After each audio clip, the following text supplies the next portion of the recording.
साप आला की आपण काय करतो? बापरे, साप आला, आता काय करायचं, कुठं पळून काय करू, बरोबर आहे की नाही? पटकन आपण काय करतो, सर्प मित्राला फोन करतो. अशीच एक सर्प मैत्रीण आणि पक्ष्यांसाठी, वन्यजीवनासाठी खूप तिने कार्य केलेलं आहे, अशी नीलम वन्यजीवन आणि पक्षी संवर्धनासाठी समर्पित असलेलं व्यक्तिमत्व म्हणजे नीलम उपाध्याय.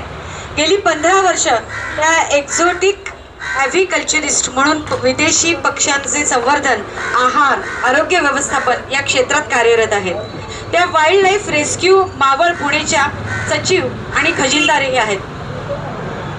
त्यानंतर इतर वन्यजीवनांचं रेस्क्यू करत करत त्यांची सुरक्षितता अधिवासात सोडण्याचंही ते महत्त्वपूर्ण कार्य करतात. त्यांनी KCRE कर्नाटका येथून वाईल्ड लाईफ स्नेक रेस्क्यूचं प्रशिक्षण घेतलेलं आहे. सिंगापूरला काही जण गेले असतील तर जेरॉंग बर्ड पार्क हे सिंगापूर येथील विदेशी पक्ष्यांच्या संगोपनाचं विशेष प्रशिक्षण त्यांनी घेतलेलं आहे. तसेच लिव्हरपूल, लंडन येथून डिबेची प्रशिक्षणही त्यांनी घेतलेलं आहे. अशा नीलम उपाध्यायचा सत्कार आपण करूया.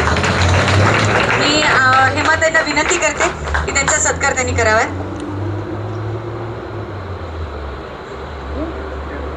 आणि त्याचबरोबर आमचे इनरव्ह्यूचे मेंबर पटवाजी आलेले आहेत, त्यांना विनंती करते की त्यांनी पण व्यासपीठावर यावं. आज प्रेसिडेंट भारती शहा आलेले आहेत, त्यांनी आपण व्यासपीठावरती यावं. तर तुम्हाला जर पक्षी, प्राणी यांच्याविषयी